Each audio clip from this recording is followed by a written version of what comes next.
करने जा रहे हैं। जैसे कि आप सबको पता है कि डोनाल्ड ट्रंप ने साउथ एशिया में सबसे पहला call prime minister Narendra Modi को किया, जो कि भारतीय वजीर आजम है। मेरे शो पर मौजूद है राना सैफ। दोस्तों, इनके साथ मैंने वीडियो किया था जब डोनाल्ड ट्रंप ने ओथ लिया था। आप सब ने वो वीडियो बहुत ज़्यादा लाइक किया और बहुत ज़्यादा आपके कमेंट्स थे कि एक दफ़ा फिर से राना साहब से इंटरव्यू किया जाए। तो आप दोस्तों की रिक्वेस्ट पे एक दफ़ा फिर से हमने जो है राना जी को अपने चैनल पे दावत दी है। इनसे बातचीत करेंगे, आज का टॉपिक डिस्कस करेंगे। अस्सलाम वालेकुम। वालेकुम अस्सलाम sir, thank you so much मुझे इतना हिट शो देने के लिए। जी वेलकम वेलकम। और तमाम दोस्तों का जो हमें देखते हैं उनका भी शुक्रिया, उनकी मोहब्बतों का शुक्रिया। लास्ट टाइम हमने जान के मैंने नाम लिया था जयशंकर की बीवी का कि उसकी जो बेगम है वो चाइनीज़ है। तो बहुत सारे लोगों ने करेक्शन की थी। मैं बताना चाहूँ कि मैंने जान के वो नाम लिया था। मैंने कहा चेक तो करें ना इंडियन के पास कितना नॉलेज है, पता भी है अपने वजीर खारजा की बेगम के बारे में या नहीं है। तो थैंक यू सो मच। मेरी ऑडियंस बहुत पढ़ी लिखी है, वो अपडेटेड रहते हैं। जी जी, ऐसे ही है, इसमें कोई शक नहीं। इंडियन वाकया बहुत ज़्यादा टैलेंटेड है। और आपके बारे में ये कमेंट्स आ रहे थे कि इतना पढ़ा लिखा पाकिस्तानी हो सकता है। जी बिल्कुल, इसमें तो कोई शक नहीं है। पाकिस्तान में बहुत अच्छे पढ़े लिखे तारीख से वाकफियत रखने वाले लोग हैं। क्योंकि मेरा तारीख और सियासियात मेजर सब्जेक्ट है। तो इसमें मेरा इंटरेस्ट भी है। तो इसलिए अल्लाह का शुक्र है कि ज़रूरत के मुताबिक जितना भी इल्म होता है आपके साथ शेयर किया जाता है। ज़बरदस्त। सर, आज हम बात कर रहे हैं डोनाल्ड ट्रंप ने आते ही साउथ एशिया में पहली कॉल खड़का दी है जी मोदी साहब को, और व्हाइट हाउस ने भी इसको कंफर्म किया है। इंडिया की मीडिया ने भी इस कॉल को कंफर्म किया। बड़ी लंबी बातचीत रही है दोनों बड़े बड़े लीडर्स के बीच, जो है अपने कंट्रीज को आगे कैसे बढ़ाए, कौन सी पॉलिसीज होगी, इस पे बात करेंगे। आप क्या समझते हैं कि डोनाल्ड ट्रंप ने साउथ एशिया में एक दफा फिर से इंडिया को इंपॉर्टेंस दी है? जी देखें, अमेरिकन प्रेसिडेंट हाउस में जब भी नया प्रेसिडेंट इलेक्ट होकर आता है तो साउथ एशिया में जो दो मेजर कंट्रीज होते हैं जिनको कंसीडर किया जाता है, पाकिस्तान और इंडिया। आप लोग खलीजी ममालिक में चले जाएं तो वहाँ पे सऊदी अरेबिया होता है। आप लोग पहले यूरोप का हिस्सा था इंग्लैंड, तो यूरोप को तो खैर यूएस का इतना इंपॉर्टेंस नहीं देता, लेकिन इंग्लैंड को कंसीडर किया जाता है। और बाकी जो उनकी अंदर आप दूसरे ममालिक में, आप ऑस्ट्रेलिया में देख लें या आप लोग कनाडा में देख लें, इन दो कंट्रीज़ में से देखा जाता है कि अमेरिकन प्रेसिडेंट जो होता है किसके साथ सबसे पहली टेलीफोनिक कॉल जाती है या किसके साथ मैसेजिंग जो है वो स्टार्ट होती है। तो साउथ एशिया में नो डाउट के जब अमेरिकन प्रेसिडेंट जो है वो इलेक्ट हुए इलेक्शन के बाद, डोनाल्ड ट्रंप और एस जयशंकर ने जब विजिट किया इंडिया का, अमेरिका का, तो उस वक्त की जो जियोपॉलिटिक्स पे नज़र रखने वाले लोग हैं उन्हें इस बात का अंदाज़ा हो गया था कि अगर साउथ एशिया में पहला विजिट होगा या साउथ एशिया के किसी हेड ऑफ द स्टेट के साथ पहला रब्ता, बाज़ाब्ता रब्ता जो है वो कि अमेरिकन प्रेसिडेंट की तरफ से किया जाएगा तो वो इंडिया ही होगा। और ऐसा ही हुआ कि साउथ एशिया में पहला रब्ता, पहला टेलीफोनिक कन्वर्सेशन जो है वो नरेंद्र मोदी जी के साथ हुई। इंडियंस के लिए कितने ऑनर और इंडिया के लिए नो डाउट बहुत बड़े ऑनर की बात है। आप नो डाउट कि आपका प्राइम मिनिस्टर जो है वो आपके लिए एक ताज है इंडियन एक नेशन के लिए। उनके साथ उन्होंने पहला राब्ता किया और इसका क्रेडिट जो है आपके एफएम को भी जाता है, जो आपके पास इतना काबिल, इतना ज़हीन और इतना नेशनलिस्ट किस्म का आपके पास अपना फॉरेन मिनिस्टर है। पहले ग्राउंड सेट किए होते हैं, पहले ही उन्होंने ग्राउंड सेट किए हुए होते हैं। ये देखें कि किसी भी कंट्री में, पूरी दुनिया में देख लें कि किसी ने पहले अपनी शटल डिप्लोमेसी से इंडियन गवर्नमेंट को अपनी तरफ अट्रैक्ट नहीं किया था जिस तरह के इंडिया ने किया। और सारे का सारा क्रेडिट नो डाउट कि मेरे फेवरेट फॉरेन मिनिस्टर को ही जाता है, जयशंकर को ही जाता है। अब दूसरी बात ये है कि मुद्दा जो प्रेसिडेंट तो इलेक्ट हो गए, आप ट्रंप के बारे में ये कहा जाता है कि वो बड़े डिसीजन मेकर हैं। वो वंस टेक अ डिसीजन और उस पर फिर वो जो है ना वो पैरा भी देते हैं। उसमें एक बात जो है ना वो थोड़ी सख्त थी। उसमें यह था कि मेरे पास जितने भी इलीगल इमिग्रेंट्स हैं उनको हम लोग जो है ना वो हर सूरत या तो अमेरिका से निकालेंगे या उनको रेगुलराइज करेंगे। अब ये बहुत सारे 17,000 इंडियंस भी तकरीबन 20,000 के करीब हैं जो काउंटेड हैं कि जिन्हें तस्वुर किया जाता है कि इंडियंस के जो है ना वो हैं इलीगल इमिग्रेंट्स हैं। लेकिन इस पे बात करने से पहले हम एक और सवाल आपके सामने रखेंगे कि ट्रंप गवर्नमेंट ने ये ऐलान किया है कि फेब में मोदी साहब यूएस को विजिट करेंगे। देखें ये तो बड़ी खबर है। देखें, ये मैं कहता हूँ कि आप ये न्यूज़ ऑफ द डेकेड कह लें। आप ये खासकर इंडिया के लिए कि पीएम नरेंद्र मोदी को उन्होंने इनवाइट किया कि आप पहले विजिट करें। आप देखें इसके पीछे मुहर्रिकात क्या थे, इसके पीछे कॉन्सिक्वेंस, आप ये कह लें कैरेक्टरिस्टिक्स ये थी कि ये जो इलीगल इमिग्रेंट्स का मामला था ना, अब ट्रंप ने ये डिसीजन लिया था जस्ट बिकॉज ऑफ मैक्सिको, क्योंकि वो बहुत ज़्यादा इफेक्ट हो रहा था मैक्सिको के बॉर्डर से, क्योंकि वहाँ पे इजीली इलीगल इमिग्रेंट्स जो है ना वो बॉर्डर पार करके जो आ जाते थे। अब इंडिया के बारे में ये फीड किया जाता था पुरानी गवर्नमेंट को कि वहाँ पे डंकी लगा के लोग जो हैं वो आ जाते हैं, लेकिन इंडिया के मैक्सिमम जो है ना वो स्टूडेंट्स हैं वहाँ पे, जो अब स्टूडेंट्स पाकिस्तान की पूरी दुनिया में स्टूडेंट दूसरे ममालिक में, तरक्की याफ्ता ममालिक में पढ़ने जाते हैं, वहाँ पे वो पार्ट टाइम काम करते हैं जो कि उन्हें अलाउ नहीं होता या एक लिमिटेड टाइम पीरियड के लिए अलाउ होता है। तो बेचारे हमारे इंडियन स्टूडेंट्स जो थे, नो डाउट हमारे भी बहुत सारे पाकिस्तानी जो है वो बाहर पढ़ने गए हुए हैं, तो ये एक लम्हे फिक्रिया होता है और बहुत ज़्यादा स्टूडेंट्स जो है वो परेशान भी हो गए थे। मैं खुद क्योंकि इसी चक्कर में हूँ स्टूडेंट वीज़े पे बाहर जाने के लिए, तो जो कॉन्सिक्वेंसेज होते हैं, सारी बातें परेशानी तो वो बनती है। वो लोग जो बेचारे 45 से 50 लाख रुपया लगा के बाहर पढ़ने के लिए जाते हैं, अर्निंग के लिए जाते हैं, तो उनके लिए भी मैटर करता है। लेकिन इसमें यह था कि उन्हें इंडियन जो स्टूडेंट्स हैं, ये इंडियन पॉपुलेशन, उन्हें परेशान होने की जरूरत नहीं है। एक तो उनका प्राइम मिनिस्टर नरेंद्र दामोदर दास मोदी है और उनका वजीर खारजा जो है वो डॉक्टर एस जयशंकर है। तो वो कुछ दरमियानी रास्ता तो है, लेकिन ट्रम्प क्या कहता है कि जहाँ पे इलीगल इमिग्रेंट्स का ताल्लुक है, इंडिया उसको खुद डील करे। सर वो डिपोर्ट नहीं कर रहे, ठीक है, हमारे पाकिस्तानियों की तरह रेड सुर्खियां नहीं चला रहे कि हमने इतने इलीगल इंडियन इमिग्रेंट्स को पकड़ लिया। ये वो कह रही है कि इंडिया डिसाइड करेगा। उन्होंने ये कहा कि बॉल इन योर पॉकेट, आपके पास है, आप जैसे हमें बताएंगे हम ऐसा करेंगे। आप उन्हें कहते हैं कि हम उनको रेगुलराइज करें, उनको लिमिटेड टाइम पीरियड के लिए वीज़ाज दें, उनका टाइम ड्यूरेशन जो है वो बढ़ाएं, तो ये हम आपके साथ कर सकते हैं। और ये बहुत बड़ी अचीवमेंट है कोई भी। और ये देखें कि सुपर पावर एक आप ये कह लें कि आप डेवलपिंग कंट्री को कह रहे हैं ना, डेवलप नेशन में तो इंडिया को अभी कंसीडर नहीं किया जाता, लेकिन डेवलपिंग इकोनॉमी को वो ये कह रहा है कि आप जैसे चाहेंगे हम उनके साथ डील कर लेंगे। तो ये कंट्री के लिए बहुत बड़ी ऑनर की बात है, नेशन के लिए बहुत बड़ी ऑनर की बात है। और खुद इंडियंस अमेरिका में उनका तो सीना फखर से चौड़ा हो गया होगा ना कि यार हम इंडियंस है, ऐसे कोई थोड़ी ना हमें हाथ डाल सकता है। हमें तो नहीं ना कहते प्राउड टू बी इंडियंस, ठीक है, वो वहाँ पे कहते हैं। और उन्होंने इंडियंस ने वोट भी बहुत ज्यादा, ये पहला इलेक्शन था और पहला प्रेसिडेंट था जिसको इंडियन और पाकिस्तानी रवायती हरीफों दोनों ने वोट दिए हैं। और दोनों के मुहर्रिकात जो थे उनके पीछे जाहिर बात है अपने अपने इंटरेस्ट जो थे वो भी लिंक थे। पाकिस्तानी ओवरसीज जो हैं वो एक पॉलिटिकल पार्टी को सपोर्ट करते हैं जो कि आजकल रियासती जबर के निशाने पर है, हुकूमती जबर के निशाने पर है कि उसके लिए ट्रंप जो इंसानी हकूक़ की खिलाफ वर्जी के लिए आवाज़ जो है वो उठाएंगे। और नो डाउट कि ट्रंप की इंतजामिया ने उठाई भी है। जब से ट्रंप यानी कि डोनाल्ड ट्रंप, जिनका नारा ये होता है कि भाई मेक अमेरिका ग्रेट अगेन, और जिनका दूसरा नारा ये होता है कि मेक डॉलर ग्रेट अगेन, ठीक है, साउथ ईस्ट एशियन कंट्रीज में अगर देखा जाए तो मनपसंद कंट्री उनकी कौन सी नजर आ रही है? That is India, that is Bharat, that is Hindustan. वो क्यों नजर आ रही है आपके सामने? वो वजूहात हम लोगों को डेफिनेटली नजर आ रही हैं। आपने बात की कि औज के बाद पहली कॉल जो बजी है वो वायरल होती दिखाई दी हम लोगों को, और सीधा नरेंद्र मोदी को की जाए। शाइला, आई थिंक सो आपको ये बात याद नहीं है कि जब ट्रंप ने इलेक्शन जीता था तो पहली ट्वीट कहाँ से गई थी? इंडिया से गई थी, और नरेंद्र मोदी नंबर फर्स्ट पे दोनों चल रहे हैं। एग्जैक्टली, ये ना हमें एक रिवर्स कॉम्बो नजर आता है, बिकॉज आई बिलीव कि इंडिया, आपने बात की कि बड़ी मार्केट नजर आता है विद 1.5 बिलियन पीपल, एंड वहाँ पर आपको बड़ी से बड़ी मार्केट नजर आती है। एंड डेफिनेटली अगर बात की जाए आईफोन मेकिंग की बात की जाती है, टेस्ला की बात की जाती है, उसके बाद अगर शायला हम लोग बात करें चाइना की, तो चाइना की सबसे बड़ी जो कार मेकिंग इंडस्ट्री है, टेस्ला के बाद जो अगर सबसे महंगी तरीन गाड़ियां बिकती हैं दैट इज BYD, वो भी यही चाहती थी कि भाई हम इंडिया के साथ जाके कोलैबोरेशन करें, इंडिया हमें मौका दे, हम अपना प्लांट जाकर इंडिया के अंदर लगाएं, बट इंडिया से नो।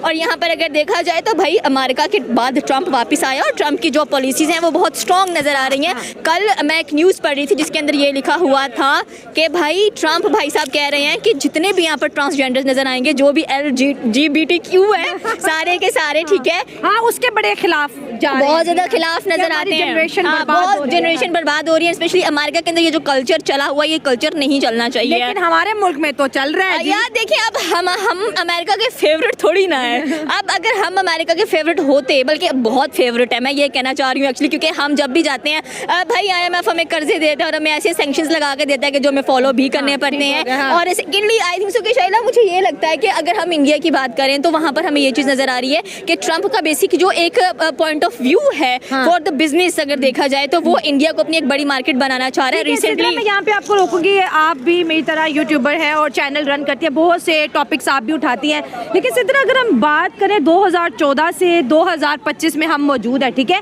इंडिया की जो पॉलिसीज हैं वो ऐसे रही हैं कि हर साल में हमने ऐसे देखा है कि इसमें इम्प्रूवमेंट आई है, अट्रैक्शन आई है, ठीक है। आपने ट्रम्प के इलेक्शन की बात की तो ट्रम्प अक्सर बोलता है कि I love India and I love Modi, ठीक है, लेकिन where is Pakistan? My question is कि पाकिस्तान कहाँ है भाई? ना हमें ओ सेरेमनी में बुलाया जाता है, ना हमें कोई फोन किया जाता है, चलो कोई धमकी भरी कॉल ही कर दे, बट आपको क्या लगता है कि ट्रम्प की जो पॉलिसीज है वो पाकिस्तान के फेवर में होने जा रही है या फिर हमें बहुत बड़े मसले का सामना करना पड़ता है? देखिए, हमें मसले का सामना डेफिनेटली करने को मिलेगा, बिकॉज जहाँ पर एक बड़ी एक सुर्ख पट्टी आपको नजर आ रही थी कि ट्रम्प के आने से इमरान खान जेल से बाहर होगा। उसको 14 साल की कैद हो चुकी है, उसके बाद उसकी जो बीवी थी पिंकी पीरनी उसको 7 साल की कैद हो चुकी है। तो ये काफ़ी पॉजिटिव इनिशिएटिव पाकिस्तान में नजर आए हैं, क्योंकि मुझे लगता है कि इमरान खान की जो सियासत थी एकदम बेकार नजर आती है, उसने कुछ खास नहीं किया पाकिस्तान के लिए। एंड अगर हम इन पाकिस्तान की और अमेरिका की फ्रेंडशिप की बात करें तो हमारी फ्रेंडशिप नजर नहीं आती लेवल भी तो नहीं लेवल की नहीं है, बिकॉज कहाँ पर अमेरिका है, कहाँ पर इंडिया है, कहाँ पर पाकिस्तान है, क्योंकि India is the 4th biggest economy, वो हमें चौथी बड़ी इकोनॉमी नजर आती है। और वो क्यों है बड़ी इकोनॉमी? बिकॉज उनके मंसूबे बहुत अच्छे हैं, उनके प्लान्स बहुत अच्छे हैं, वो जो स्ट्रेटेजीज बनाते हैं उनको फॉलो अप जरूर करते हैं। वो ये नहीं करते कि चलो अगर मोदी की हुकूमत हट गई है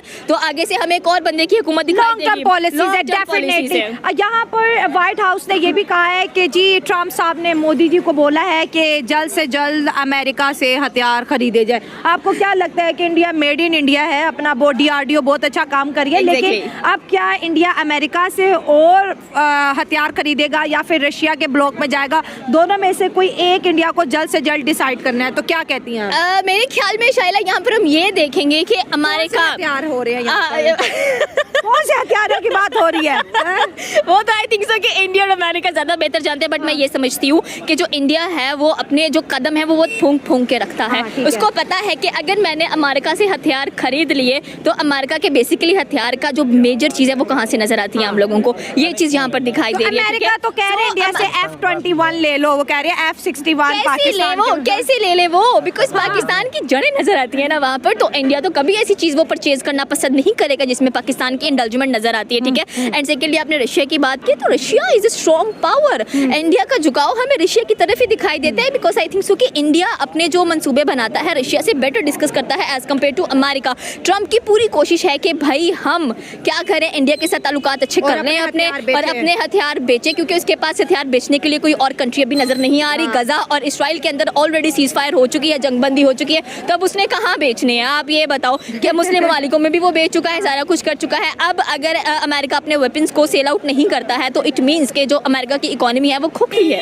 ठीक है, ये चीज आपको नजर आनी चाहिए। और वैसे भी आई थिंक सो कि अमेरिका जितना भी टिका हुआ था अभी तक अपने जो वेपन्स हैं, मैस वेपन्स ऑफ डिस्ट्रक्शन हैं, उनके ऊपर ही अपने आप को एक बिल्ड करता हुआ दिखाई दे रहा है। But right now the point is that के ट्रम्प के आने से आएगी बहार या जाएगी बहार, we don't know about it, but I hope so कि इंडिया का जो झुकाव है वो रशिया की तरफ ज्यादा रहे तो बेहतर है, बिकॉज आई थिंक सो कि हाथी के दांत खाने के और होते हैं, दिखाने के और होते हैं। You can not consider anybody your friend, because आपको ऐसे दोस्त से दुश्मन बेहतर है जो कि आपको सीधा बार करके बताएगा, ना कि आपकी पीठ पीछे जाके बोलेगा कि भाई ये चीज़ ऐसे है, इसको ऐसा करना चाहिए है। So India is smart, India is genius, वो बिल्कुल ऐसा नहीं करेगा कि भाई मैं जो मुझे थोड़े से लालू पोचे लगा रहा है मैं उसके पीछे भाग जाऊं। सो आई कैन बैट कि इंडिया रशिया को प्रेफर करेगा, इंडिया अमेरिका को कभी भी प्रेफर नहीं करेगा। सिद्रा तारिक ये कह रहे अगर इंडिया हथियार खरीदेगा, अगर एयर स्कार्फ खरीदेगा तो उनके लिए मोस्ट फेवरेबल रशिया रहेगा, अमेरिका नहीं हो सकता। और मैं ये भी कहना चाहती हूँ जो लोग कहते हैं कि विमेन को पॉलिटिक्स का इतना पता नहीं है, तो सिद्रा तारिक ने देखे आज क्या खूबसूरत बातें रखी है। जो है सारी बातें उन्हें इस तरह के मामला, तो दूसरा इंडियंस जो हैं उन्हें अपने दिफा के बहुत ज़्यादा।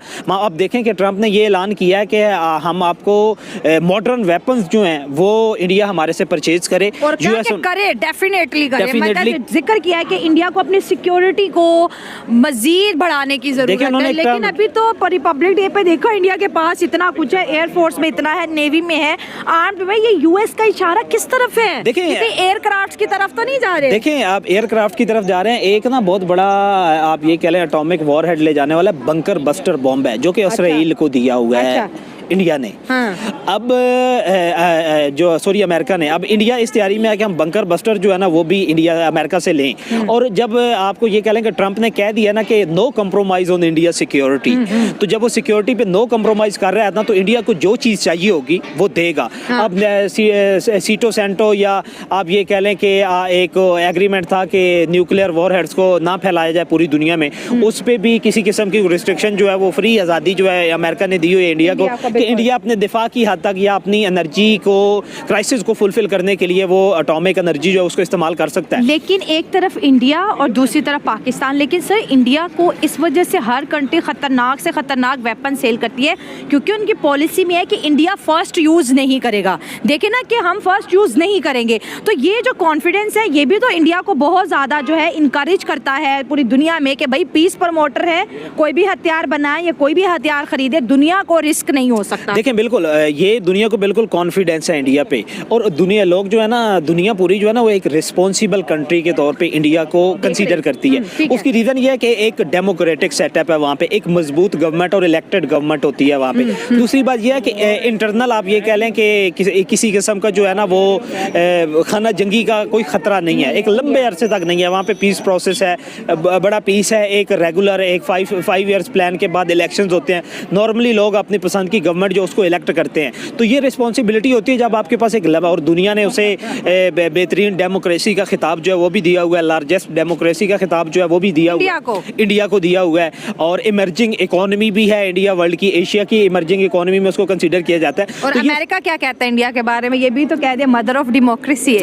अमेरिका मान रहा है जी इंडिया जी को। बिल्कुल अमेरिका मान रहा है। आप ये देख लेना कि किसी किस्म की, आप ये देख लें कि 78 ईयर की हिस्ट्री में उनके पास वो जो नो कॉन्फिडेंस से जिन प्राइम मिनिस्टर को या जिनकी हुकूमत आप उनके गठबंधन सरकार की वजह से जिनकी गिरी थी, उसके अलावा उनके 78 साल में 9 प्राइम मिनिस्टर आए हैं, ठीक है। और वो एक लंबे अरसे तक एक जिसके प्राइम मिनिस्टर का जो आइडिया होता है उसको अपनी आइडियोलॉजी पे इंडियन नेशन जो है वो भी चलने देता है। नरेंद्र मोदी जी जो हैं वो आप ये देख लें कि 12वें साल में वो जा रहे हैं, तो 15 साल जब वो 15, आप ये देखें कि इंडिया कहाँ पे खड़ा था जब नरेंद्र मोदी आए थे प्राइम मिनिस्टर, और अब इंडिया कहाँ पे खड़ा है। वो कह रहे हैं पहले डबल इंजन सरकार दिया, मुझे लगता है कि टेट्रा इंजन हो गया। एक्सपीरियंस भी तो मैटर करता है ना, एक्सपीरियंस बिल्कुल मैटर करता है। वर्ल्ड लीडर के साथ मोदी साहब की दोस्तियां भी मैटर करती है भाई। 5 साल में कम दोस्ती थी, 10 साल में और बढ़ी, 15 साल में तो बूम पीरियड है ना अब उनका। देखें ये जो आप कह लेना कि जो तरक्की याफ्ता ममालिक होते हैं वहाँ पे जो हमारी थर्ड वर्ल्ड की जो लीडरशिप होती है ना, लीडरशिप के उनके सामने जो करैक्टरिस्टिक्स होती है ना, वो ये मैटर करते हैं कि ये कितना बड़ा डेमोक्रेट है और कहाँ से ये उठ के आया है। लोग नरेंद्र मोदी को अंग्रेजी नहीं आती, हमारे यहाँ जो उनके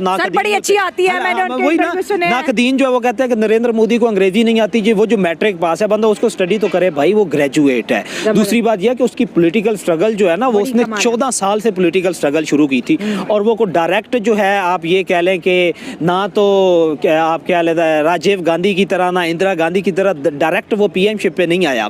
वो पहले किसी सियासी जमात का ज़िलाई सदर बना, फिर वो आप ये कह लें कि डिवीज़न का सदर बना, फिर वो सूबे का सदर बना, फिर वो मिनिस्टर बना, फिर मिनिस्टर के बाद वो मामले खसूसी बना, फिर मामले खसूसी के बाद वो चीफ मिनिस्टर बना, फिर उसने एक लंबे अरसे तक 12 साल तक पंजाब की चीफ मिनिस्टरशिप चली। फिर उसने ना आप कह लें कि आप वो गुजरात में कहा जाता था कि मोदी नॉमिक्स, उसने मोदी नॉमिक्स इकोनॉमिक्स का उन्होंने आगे निकाला था, इन्वेंशन की थी, मॉडल रखा कि मोदी नॉमिक्स। जब उन्होंने टाटा वालों को वहाँ पे बुला के और ऑटोमोबाइल हब जो है वो गुजरात में लगाया, और गुजरात को आप क्राइसिस से निकाल के, डेफिसिट से निकाल के वो प्रॉफिट में लेके गया, और वही उनका मॉडल बना ना गुजरात, वही मॉडल। और उन्होंने कहा कि गुजरात मॉडल जो है मैं पूरी इंडिया में उसको जो है मैं फैलाऊंगा, और उधर से उठ के वो प्राइम मिनिस्टरशिप पे आया है, फिर प्राइम मिनिस्टर बना, फिर बना।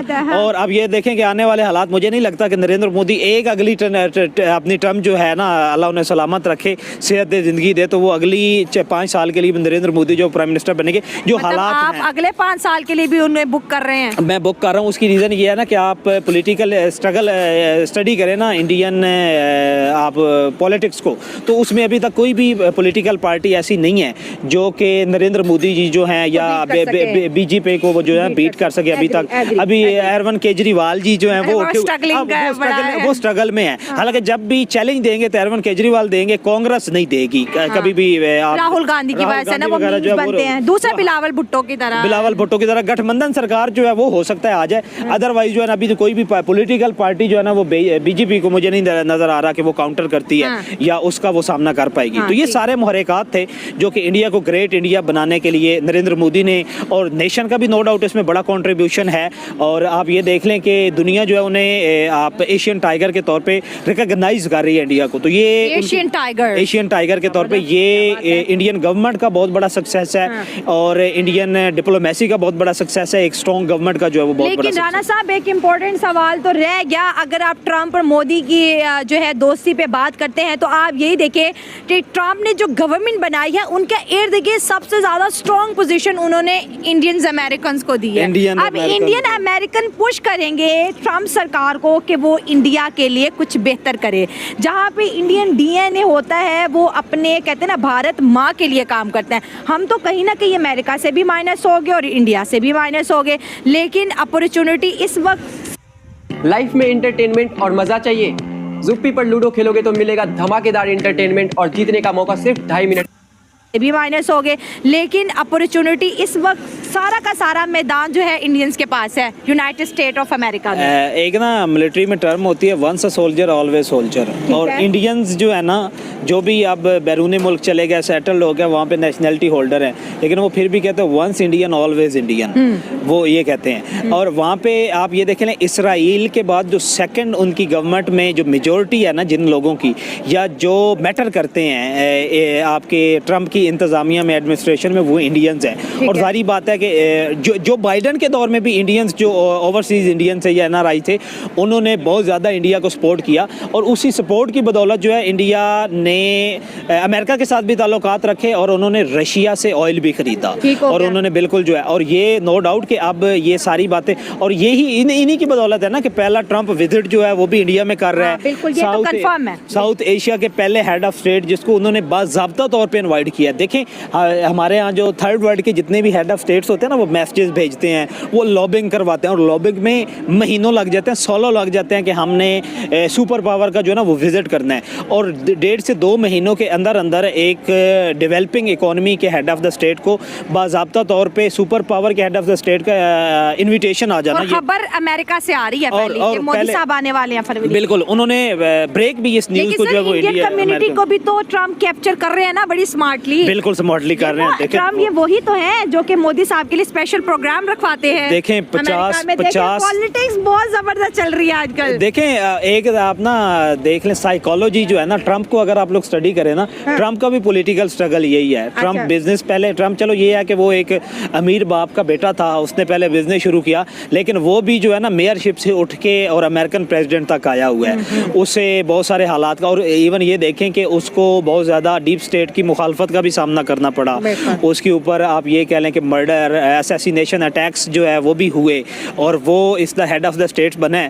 तो इसके साथ किसी तरह मेंटालिटी लेवल जो है वो मोदी को, और मेंटली तौर पे भी मोदी को ट्रम्प जो है वो पसंद करता है। कह नहीं रहा था कि I love India and I love Modi, I love India. हाँ देखिए बड़े वायरल गए थे उनके, वायरल गए थे कि एक हेड ऑफ द स्टेट को, और वो ये भी नहीं कह रहा कि पीएम मोदी, एक वर्ड जो होता है ना आई लव पीएम मोदी, और ये एक अलग चीज है। आई लव मोदी जो है ये अलग चीज है कि Modi may be a PM, may not be a PM, I love Modi. तो ये नो डाउट कि ट्रम्प का जो है कॉन्फिडेंस है या उसका इम्प्रेसिंग एटीट्यूड है जो कि वो नरेंद्र मोदी पे है। तो मतलब गुड न्यूज़ इंडियंस के लिए है ट्रम्प आ गए। पाकिस्तान के लिए तो भाई ये सरकार बड़ी टफ होने वाली, क्योंकि उन्हें आते ही बोला है कि पाकिस्तान के फंड्स को मिनिमाइज किया जाए। उन्होंने एड्स जो है उसको उन्होंने बिल्कुल कट लगा दी हैं। हमारे लिए तो मुश्किल है, बहुत मुश्किल है। Good news for India and good luck for India. Good news for India and bad news for Pakistan. Bad luck for Pakistan, but Pakistan have to be think about internal differences. First, Pakistan have to minimize the internal differences and political instability. Then we will move forward to the world. जबरदस्त, thank you so much दोस्तों। ये थी मेरी आज की video. आप क्या राय है नीचे देख के